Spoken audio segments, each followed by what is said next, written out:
Rabbitohs Radio Podcast, the number one source for everything South Sydney Rabbitohs. Welcome to another edition of Rabbitohs Radio. My name is Grant Chappell. I'm joined by my loyal co-host and friend, Darren Brownie Brown, and Big Lez from Big Lez's Rugby League Podcast. What's doing, boys? No, not too much, boys. How are we? And g'day to all the viewers out there and the listeners on Spotify and Apple. Yeah, good day, guys. Big week of training. We saw Bailey Bentley Harpe on training on Thursday night. It was good to see him before his debut. Spoke to a few of the lads. He got asked to do a speech and didn't really know what to say. So it was just like, yeah, thanks, boys, sweet as. But it was good to see him, meet him, get to know him as a person and his journey, like coming over from New Zealand and everything that he's been through is just, it's such a testament to his character for him to finally make his debut. 25 years of age now. Yeah, inspirational and great for the Southeastern Seagulls. Another bloke to debut. There's been many over the years. One comes to mind, Tane Milne, just obviously a few years back now. But yeah, well done to Bailey and his family. And it was a big crew. I think they had a big bus on the drink on the way back yesterday from Wollongong. So they should. The big red was on it. Benny Hanley, former host on the show. So we've followed his journey for a couple of years, haven't we, Chaps? And we've always spoke about him on the show, and it was great to see him get his debut. A player who was outside the top 30. I thought he did a great job, and we'll talk more about him in our recap. Yeah, and Quest Apartments, Brownie, we found a winner. Yeah, we certainly did. We'd been running the competition on our Instagram page for the past 3 weeks, the Quest Apartments giveaway. It was a successful competition last year, so Jim Winchester down there at Quest Apartments indicated that he wanted to do it again. And, yeah, we found a winner by the name of Andrew Diamond. It was his son, Lucas. Diamond in the rough, eh? Diamond in the rough. From Concord. It was his son, Lucas, who actually entered the competition. He gave me a call, and, yeah, we got the ball rolling for Andrew. He'll spend the night out there at Quest Apartments for the Sharks game this Saturday at 3 p.m. out there at Shark Stadium. Quest Apartments, I believe I haven't been out there, but it's a beautiful apartment block, restaurants and bars, and right on the oval. You're speaking my language, mate. You're speaking my language. What a great prize, eh? So good, so good. Congratulations, mate. You definitely deserve it. So that's going to be great. Thanks for entering the competition, everyone else, and I'm sure we'll have more competitions coming up shortly for all you listeners. There's something for everyone here on Rabbitohs Radio Podcast, but there was certainly something for everyone down there at Wollongong yesterday afternoon. One of the most gutsy, ridiculous wins we've ever seen. 25 points to 24. Look, we basically lost just about every statistical category in the game. I think we lost 18 statistical categories, including offloads 13-1, line breaks 7-4, missed tackles 30-18, ineffective tackles 21-4. You're thinking how many tens and did we get beat by there? We get beat 30-10 or what, or 40-10? No, we won the freaking game. It was incredible, most improbable win you've ever seen. Yeah, great gutsy come from behind win, basically. But there's one stat there, Chaps, that I'm been impressed with, and I'm always harping on about it, and that's our completion rate, 81%. And I say every week, if we're completing at above 80%, we're going to put ourselves in a position to win the game. And that's exactly what we did. We did it last week. I think we were 85 last week and 81 this week. Anything lower, I don't think we win the game. Well, last week I think we were 95 in the first half, and then I think we were like just under or close to the 90s for the first half for this game as well. So big effort from the boys for all of those stats to be behind us that you've read out, and then to keep that completion rate strong. That's what wins your game. So it was really great to see. Well, last year we lose that game, don't we, boys? For sure. To be honest, we just sort of like would have 24-12 down. The Dragons would have really run away with it. And I put it down to fitness and obviously effort and determination and just the grit and the will to win and want to play for your teammates. And that's what Wayne Bennett instills in his players. Like Wayne Bennett said in the press conference, it's a team that refused to give up. Yep. They had every right. I think it was 26 minutes to go. They're down by 12. Jai Arrow's been ruled out for the game, second head knock. Tallis Duncan goes down with a hamstring injury. No, they don't give up. They turn around, march up the field, and Cody Walker, little show and go. The old veteran himself. It's great to have a veteran in the team like Cody Walker. There's so many little things he does. Look, he's lost a lot of speed as he's got older. But what he's got between the ears, you can't buy that, what he's got between the ears, boys. Well, we really needed a player to stand up at that stage. I think we were 24-12 down with about 20 minutes to go. And Cody Walker obviously took the line on and scored the try and started that little comeback and, got us the win. It's good when you have those veterans in there that can just square up your attack and take those runs, take those moments for you as well, Cody. A lot of experience shown there.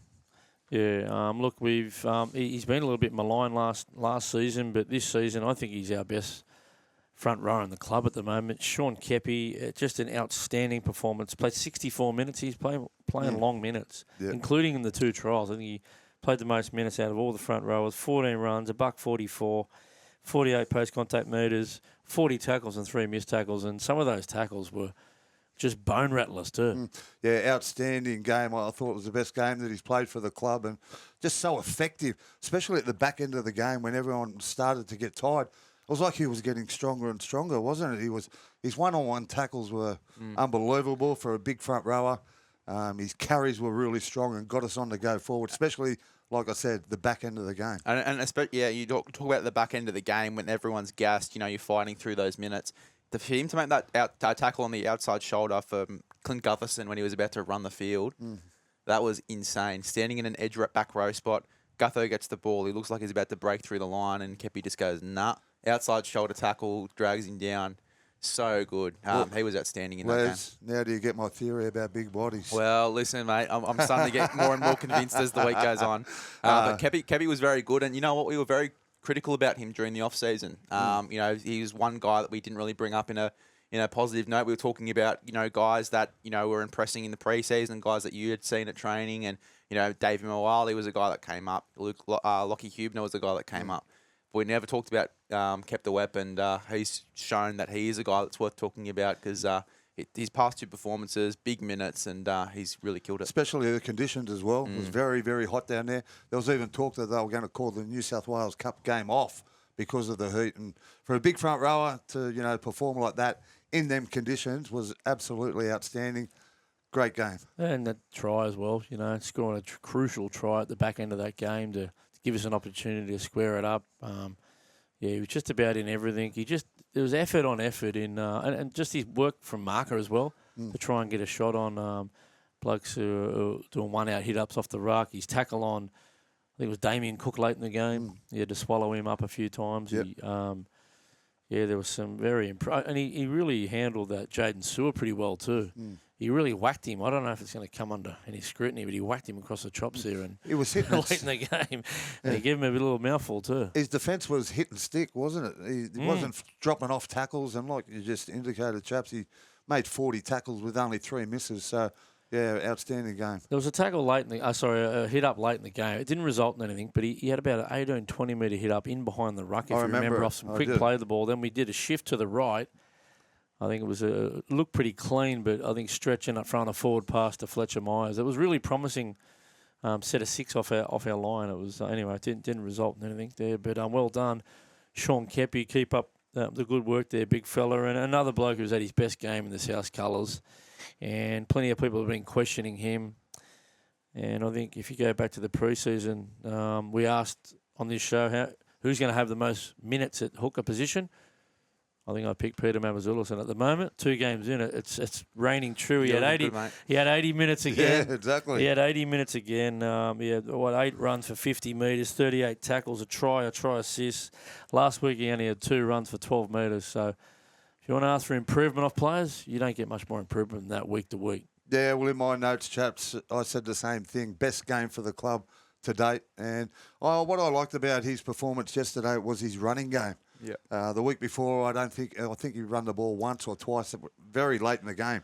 8 runs yesterday, took off early in the game, and what that does, it just sets the standard for the rest of the game and puts the opposition in 2 minds. Is this hooker going to run? And I'm really impressed with his running game, and it takes the pressure off our ball runners as well when he picks the ball up and runs. So still like for him to be a little bit more creative out of dummy half. He mightn't be that type of player. But just show one way, go the other.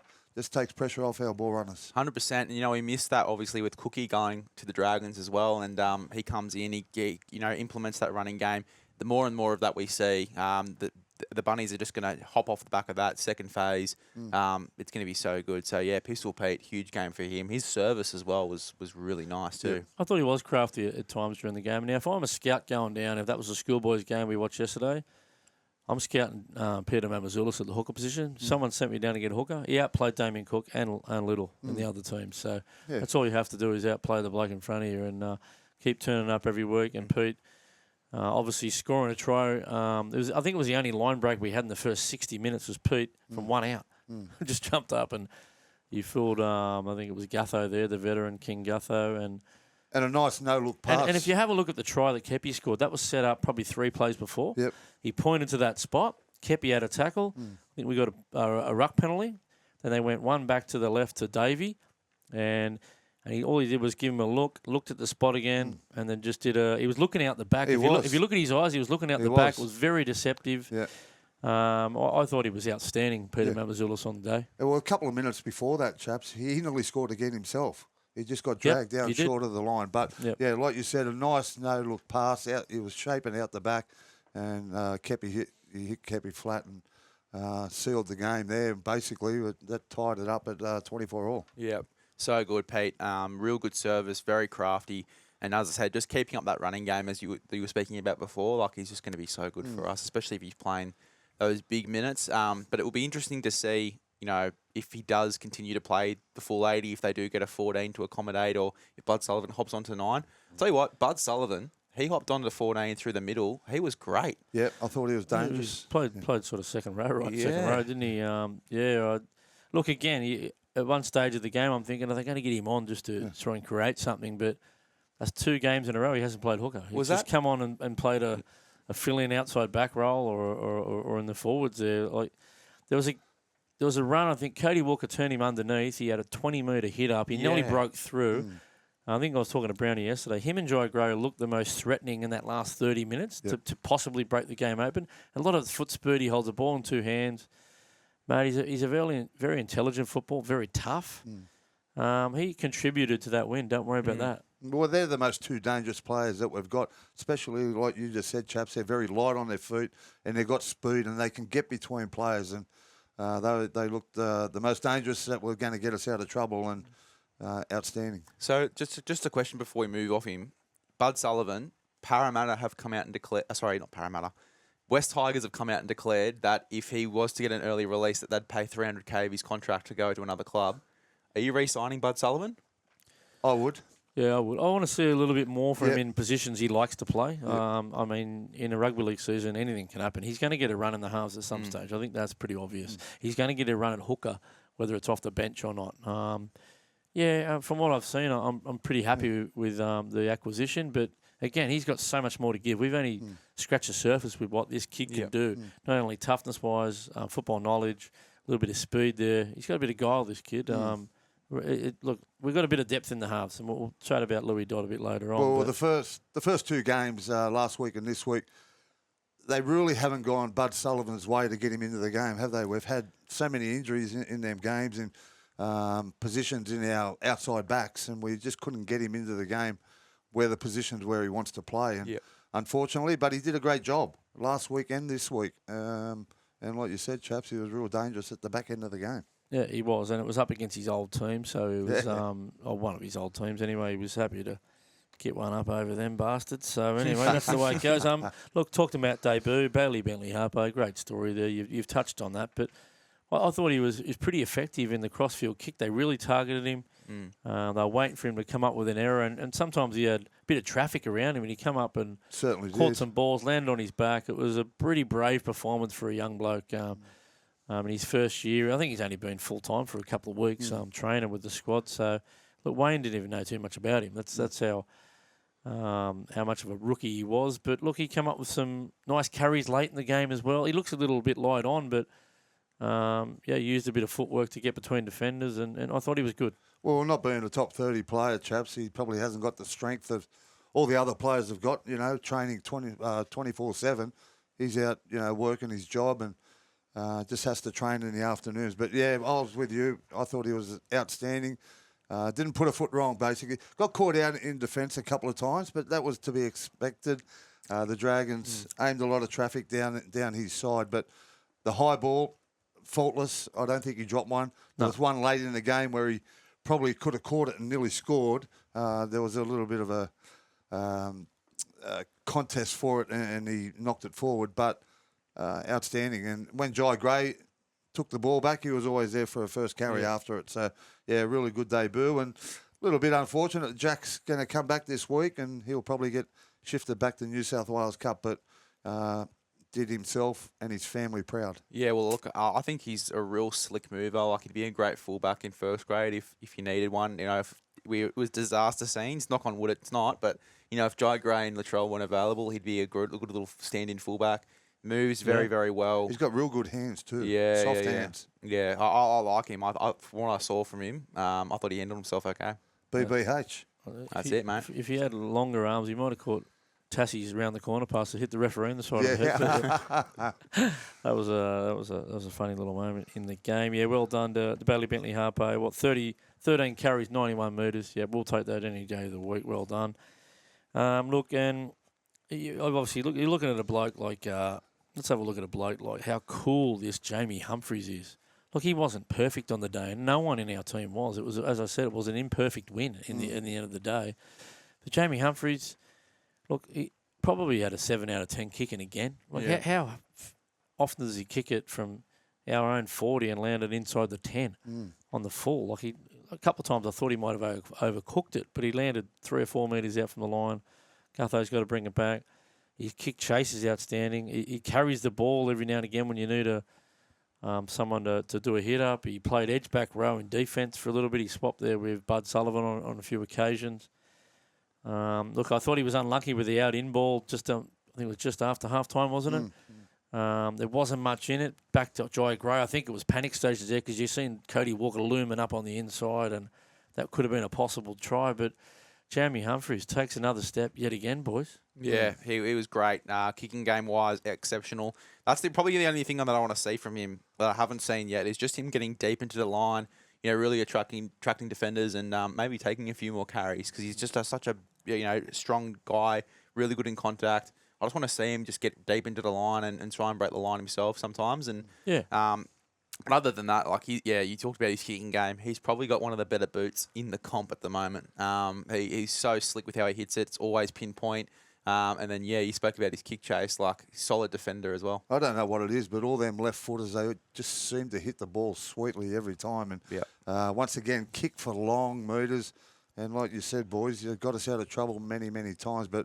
And how sweet did he hit that field goal? That was never missing. Yeah. No mugging him, just a real team player. And, like what he brings to the team and just effort on effort. He's a real, real good player. And, I think he's got that number 7 jersey held down for a little while. Mate, you talk about left boots. I'm probably the outlier in that. I can't get the ball that far myself.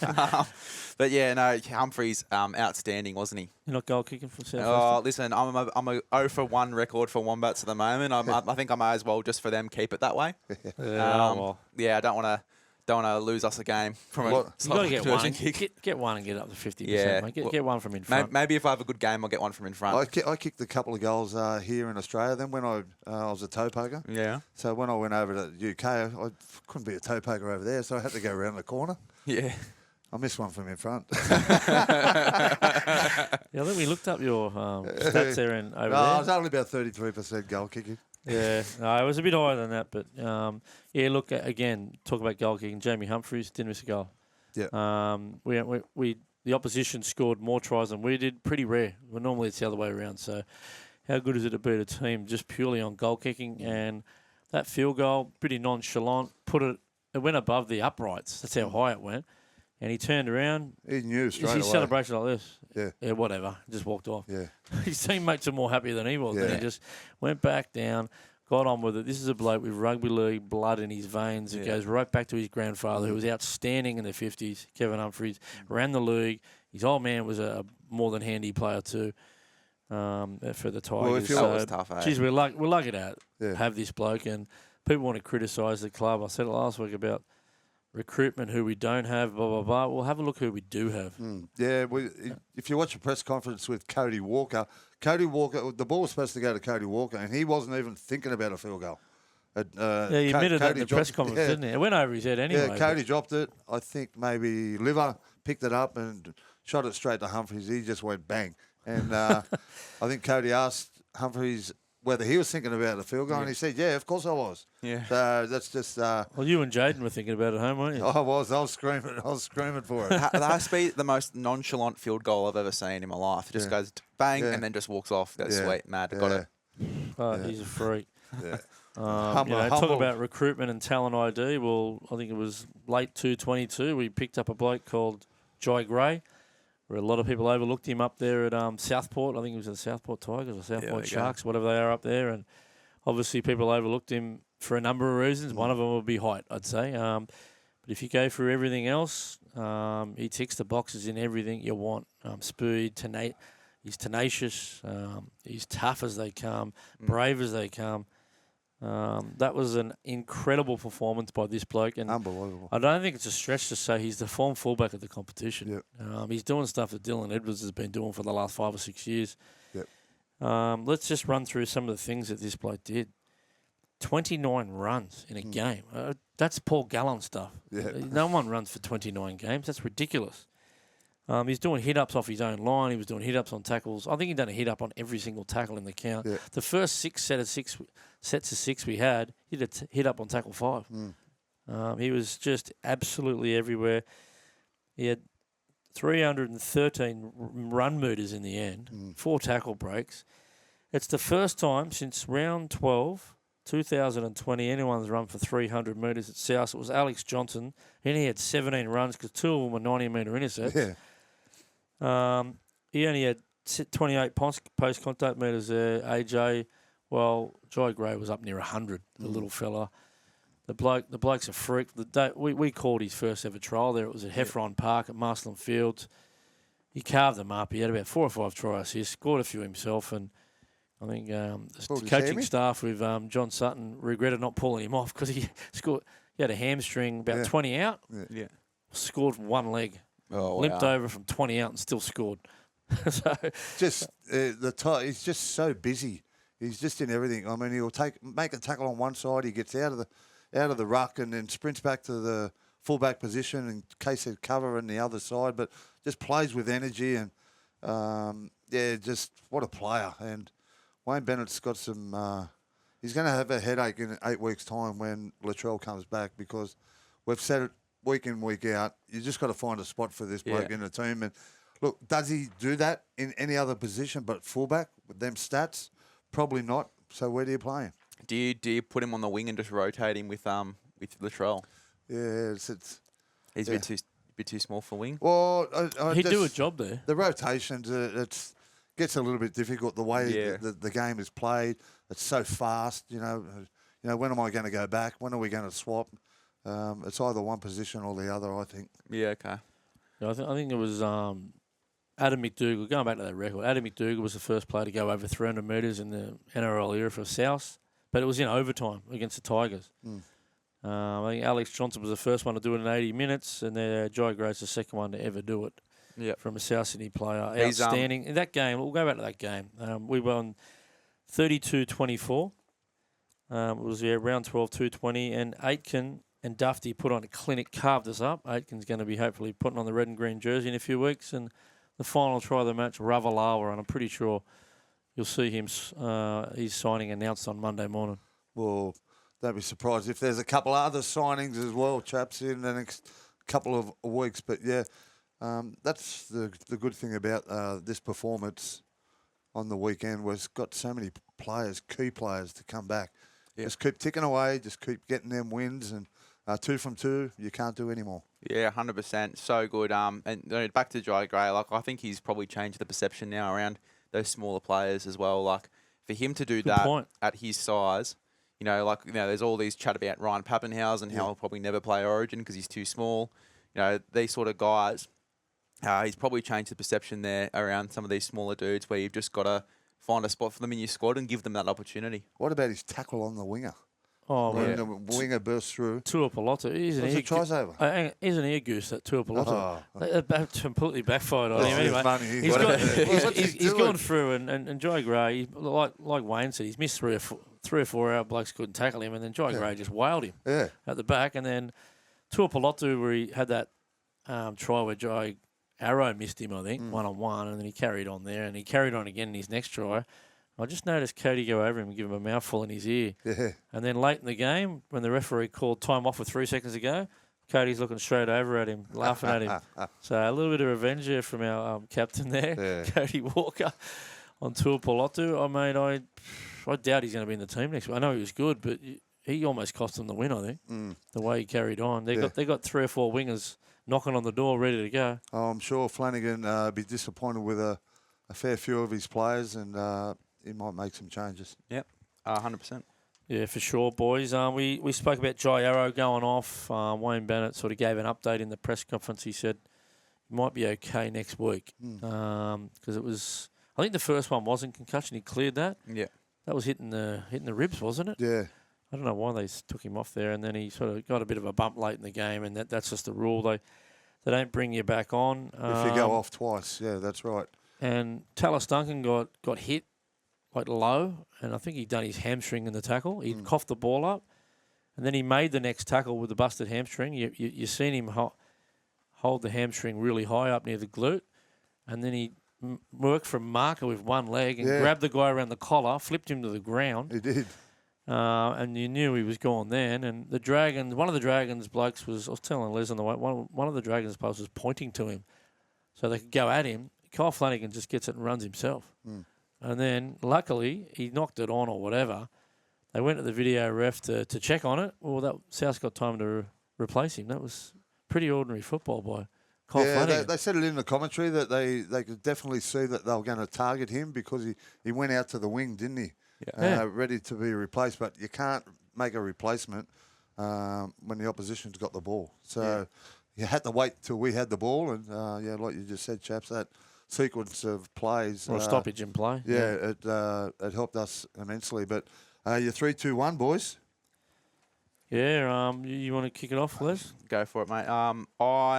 Number one for me would be Jai Gray. He was outstanding. So that's your 3 points? Well, 3 points is Jai Gray, yeah. 2 points for me. Oh, it's tough. I will go with Humphreys with the kicking game. Yep. Tell you what, 1 point, Cody Walker, I reckon. Just a running game, just a few smart decisions. 100 tries in his career too. That's it. Yep. That's it. Big milestone. And 100%. A very important one too. There you go. Give it to the spine. What about you? What about you, Chaps? Yeah, I'm going to go 3 points to Jai Gray. And I just thought, we just spoke about him. He was just everywhere. The Mighty Mouse, he goes from pillar to post, hit-ups in every set of 6. Nearly pulled him apart late in the game when everything really slowed down. Remember, he nearly split through. Yep. He cannot fall asleep on this bloke. He's an absolute freak. Loved him since the day we seen him there in 223 in that trial. And I thought Peter Mamazoulis, the local junior, I'm going to give him 2. I love what he did. And Sean kept the wet. You can't keep him out of the points. I think he gets 1 from me just from a pure effort performance from a front rower. 60-odd minutes. How good? Yeah, well, exactly, Chaps. And that's why I gave him the 3 points. I thought he was outstanding. I don't think we win that game if Sean Kepi wasn't there. Yep. I thought he was just outstanding. He was so effective in the back end of that game when we really needed someone to stand up. And it was Sean Kepi. Scored a crucial try that squared it up. And, I gave him the 3 points. 2 points to Jai Gray. How can you leave him out? Outstanding. You just rattled off his stats before, Chaps. Unbelievable. Plays with energy and a threat to the defence every time he touches the ball. And 1 point to Pete Mamazoulis. I thought it was his best game for the club. His running game was outstanding, and that helped us, get out of trouble on many of occasions. Came up with a try assist, great stats, and keep up the great work, mate. Yep. Yeah, it was. That's a fair. We might have to give that one the Darryl Lee 3-2-1. We'll make up a social media post there. I reckon throughout the year we'll keep a tally and see who's going well, and they'll get a box of chocolate at the end of the year. Yep. To give away to anyone they want. On the other side, the Dragons, mate, they're a good side. The Dragons. Look, I think the halves probably a little bit more need to be a bit more creative, have more of a number 7 in there, but they've just got power right across the park. They've got speed on the edges.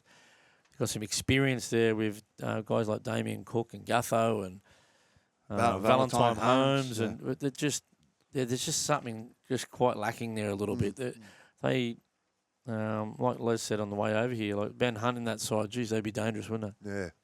Yeah. Well, like I said just before, I think Flano will be inclined to make a couple of changes after that particular loss when, they should have really went on with it. But it was a great performance by our boys. I think the unorthodox, we were sort of talking about it in the car ride over here. The way that they play, it's almost like that Ilias and Flano are 2-5-8s, and Gutho's just commanding the ball and telling them where to go and which side of the field. I think one of those halves, whether it be Flanagan, whether it be Ilias, just needs to say, this is my team. Gutho, back off. Yeah. Yep. You go where I tell you to go and let me run the side. Because it just seemed like Gutho tried to run the side a bit and they kept going very low percentage and it just wasn't coming off for him. Well, it worked early, didn't it? They pulled us apart on many of occasions, down the left, down the right, and they scored a couple of tries, and I think we adjusted to that. Yeah. And I just don't think it's a sustainable. Yeah. Well, it happened again this week. Campbell Graham went to the wing again late in the game and put Fletcher Myers in the centres. Yeah, and came up with a crucial tackle with about 10 minutes to go. Campbell Graham forced that winger over the sideline. Campbell Graham is just so valuable, this bloke, isn't he? Yeah, he's tough as. We've seen the carries from him again. Look, what about Lachlan Ilias, boys? Obviously had 50-odd games for the Bunnies. He ended up getting moved on by Wayne Bennett and the Bunnies. I thought he kicked all right. He's got that real good. Again, the variation's probably not there. Just no variation. But he did hit one little sort of spiral floater. He did, a spiral. And Jai Gragg come up with a perfect catch. Yeah. Brave, because he had someone charging in into on the him. sun too. Yeah. He's facing north there. He was into the sun. Yeah, look, I thought Lachie Ilias played okay. Again, I think he's a supporting player. I don't think he's your dominant number 7. Like Les said, he might be a good 5'8". Yeah, well, it's interesting because they've got Atkinson going there next year, Daniel Atkinson from the Sharks. It'd be interesting to see what they do with their halves because it's at the moment, it's 2 6s and a fullback that's trying to act like a halfback. Well, again, the Knights are going to have 3 fullback 5'8s next year again too, and Dylan Brown rocks up. I don't think he play fullback. But I'll tell you what, the difference is, Callum Ponga, the difference is Gutho was a vocal like a halfback, but it was going very low percentage and he played and ran like a fullback with those sweeps. Whereas KP, he was vocal, he was in the front line, he was organising play, and I think that's going to work better with Brown because he can just focus on his running game and stuff like that. So he can play 2 wide. Sometimes that KP gets into first receiver and plays 2 wide second receiver. And he looks great in the sweep out the back. Yeah. They're going to have a lot of options. Fletcher Sharp would sweep as well, and he'd get into that first receiver role and get the ball out to him as well, like those variations. Because Fletcher Sharp's a fullback his whole career. I've never seen him named in the halves his whole career. Until he got to the Knights and they put him on the wing in first grade. You got to. He's so talented. Again, you see how many times you've seen a superstar kid come through and let's just put him on the wing. Craig Wing had his first couple of games on the wing for South. They had to get him into the side somewhere. Well, it's actually funny you say that because Fletcher Sharp, I think, in the junior grades played halfback and 5'8". I think so. Yeah, so played a lot of I know one thing, he's a great player. Yeah. And they'll find a spot for him once Dylan Brown arrives. But just going back to the Dragons, boys, don't be surprised if there is a change in that spine. Yeah. Especially the halves at the Dragons. Who else? They haven't got anyone. Oh, I don't know. They can maybe move a couple of players around. Can they find another 6 or a 7? I don't mind the 7 that played reserve grade. He's a good player. Yeah, Jonah Glover. Yeah, good player. I don't know what his contract situation is, if he's a dev player or I don't think he's a top 30 player. But was he the one that was in the trials that came off the bench for them?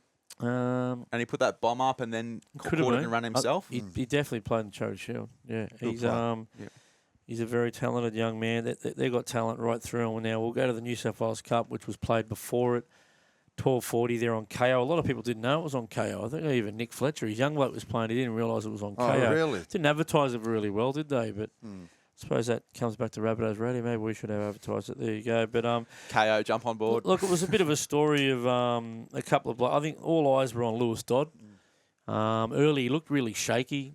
Defensively, again, when they throw the shapes and the numbers at him, he couldn't come up with the answers. And look, it's not all on him on that side, but he's sort of that experienced top 30 player on that edge. And they come up with 3 tries pretty much straight off the bat, the Dragons. And then he sort of worked his way into the game. I think he had a couple of sketchy passes where he turned them underneath Brownie and only got done for a shepherd. But I think that's the thing with these Super League, like unless you're a back rower or a front rower, like a lot of the outside backs and the halves that come over from the Super League, since it's such an attacking orientated game and every it's constantly fast moving attack over in the Super League, they come over and they're not used to the fact that this is more of a defensive type of game over here in the NRL and they struggle in that regard. Yeah. So I think that it's just him warming into that. I was also saying to Chaps on the way over here, like I think he like you watch him in the World Club Challenge as well, going back, and then you watch him here. He has put on a bit of weight. Like I reckon he could drop a few kilos as well. I think he could be a really good running 6 on that left side because that's what he was doing in that cup game. He was just running, played on the left, playing on that left side. He's got a beautiful left foot grubber on that left side as well. So we had Randy scored 3 tries. He had 2 try assists and scored an individual try himself. Stepped off the left foot. Went through. He got confident. He's a confidence player. I think I can see that. Like he got better as the game went on. His kicking 100%. game was pretty strong. I think the first one he should have got a repeat set for it. The Dragons were offside when they caught it. He appealed to the referee, but most of his kicks were very much like Humphrey's. He landed them inside the 10, long raking kicks. Yep. He had a couple that found the grass on occasions, but unfortunately, he done his calf. I think had some ice on the calf. Didn't finish the game. But I think Blocker Roach said he was putting heaps of sunscreen on before it. So maybe he just got sunburn out there. The poor pommy kid. You can't leave him out there. It's cruel. But I agree with you, Chaps. I think he got better as the game went on. Just in his defence, he seems to rush out of the line, leave the line, the defensive line. Yeah, so that just tells me that he's not confident. He wants to get up and force them back on the inside. If he just stays in the defensive line and it doesn't put pressure on the players either side of him as well. So, yeah, just a confidence thing. I think he'll get better as the weeks go on. Like you said, Chaps, he might be carrying a little injury, but defence is not his problem. It's just reading shapes. And he tries to go out and solve it himself, or he hangs back and communicate. That's all fixable, I reckon. Yeah. I think he's going to be a long-term project, and he's going to. He's definitely going to play first grade, Brownie. Now, whether or not he's going to be a dominant first grader, but he will play first grade. You can just see it in that first game. Yeah. Something positive there for Louis Dodd. I mean, he was up against a couple of the best young footballers coming through in any team. That junior Pacifica Tonga, he's a wrecking ball. Jacob Halangahu, and the other one I've always had a rap on is Finau Latu. And not only that, Viliami Fafita was a handful. For the boys to sort of get with only, 2 converted tries, they did really well. Yeah. This is a very talented Dragon side. Ben Rumble, outstanding fullback. Had to put him on the wing to get him into the side. Cody Ramsey was good. Cody Ramsey's a freak. He's only 2 games back into it. Hayden Buchanan. But look, on our side, it was a big comeback from Tyrell Kalakalo, who, prodigious talent, just had that terrible run of injuries, head knocks, and look, he was a bit rusty, big Tyrell, but he had a few nice little moments where you can see it's there. But look, he's going to need some game time to get back. I thought Panatani played okay.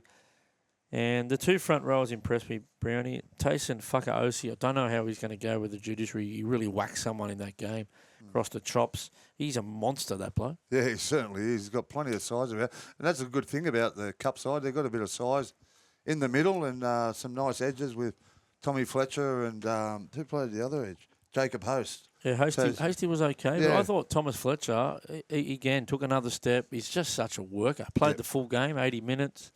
They're trying to get some conditioning into him.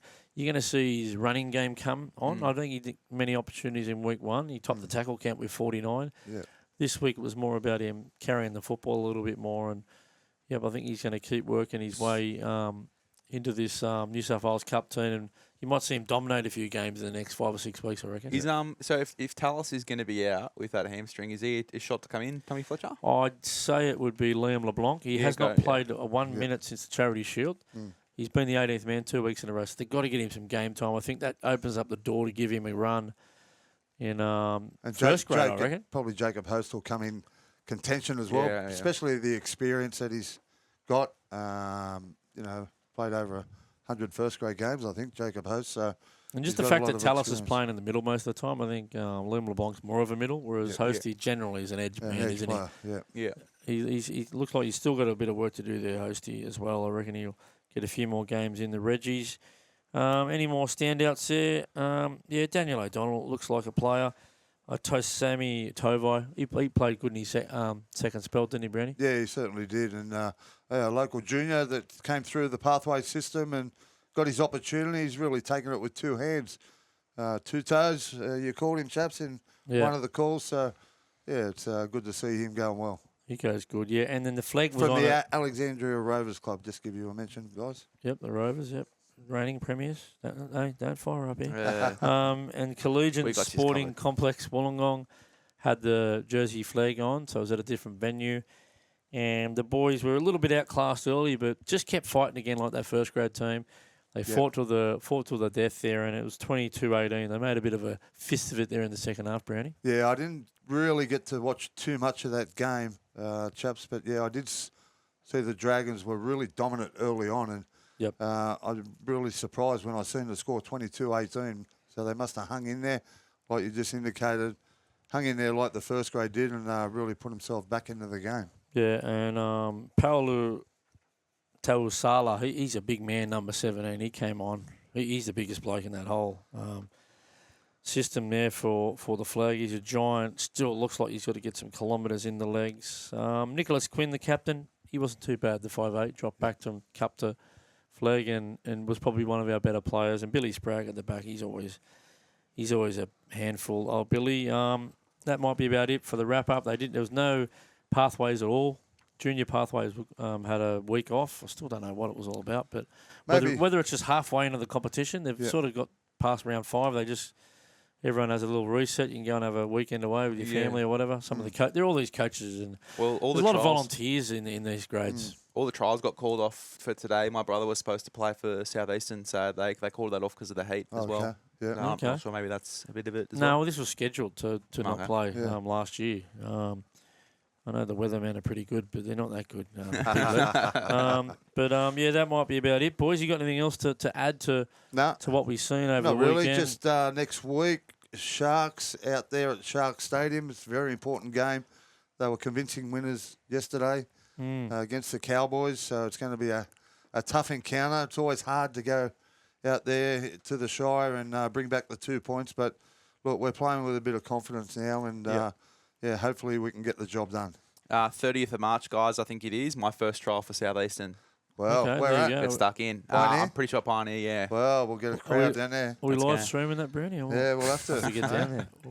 We'll zoom right in on him there. But look, just a quick one. We're going to have Jack Whiten come back into this team. I think probably Bailey Bentley Harper will make way. Yep. Everyone agree with that one. Yep. And probably Liam LeBlanc comes in for Tallis Duncan. Are we expecting any more ins, boys? I don't think so. There's no one else returning, Chaps. Latrell's still a couple of weeks away. Obviously, Cam Murray the season. Yep. AJ, is he any closer? AJ, yeah, he's been running and stuff, but I didn't see him in the ball work. The only other one was I'm expecting to be named somewhere next week is Hazen Mellors. Yeah, great. He played 20 minutes in like an opposed session last week, and he's a big kid, this Hazen Mellors. So it reminds me of that Warbrick. Looks a little bit like him, same body shape. He's just very raw like him, and again, don't expect him to play first grade in the next 10 weeks. Yep. He's got to play his own age group and prove to the club that he can play without getting injured. He sort of hasn't done that yet, and just be patient with him. Schuster, he's done a little bit of light running on the side, 3/4 running, but he looks like he's a long way away to me. I think they tossed out 4 to 6 weeks. If it's 4 to 6 weeks, it'd be more like the 6 to 8 weeks to me. And I think if he comes back, he's going to be fighting for a spot in reserve grade, from what I can see. Yeah, well, he's definitely got talent. He's just got to get some miles in the legs. Hasn't played for a number of seasons now. Well, he didn't play last year. But he's not the sort of bloke who's going to walk into your first grade team without playing a trial, without playing reserve grade, is he? Well, he's definitely skillful enough, and he's definitely incredible. Definitely a first grader in the making. He's played a lot of first grade and competed at the highest level with Manly in a number of different positions. So he's definitely got it. It's just a matter of whether he applies himself and gets back on the paddock and gets some games under his belt. Yep, that's it, boys. That might be about it for another edition of Rabbitohs Radio Podcast. Up, the mighty Rabbitohs. Go the Rabbitohs. Up the bunnies.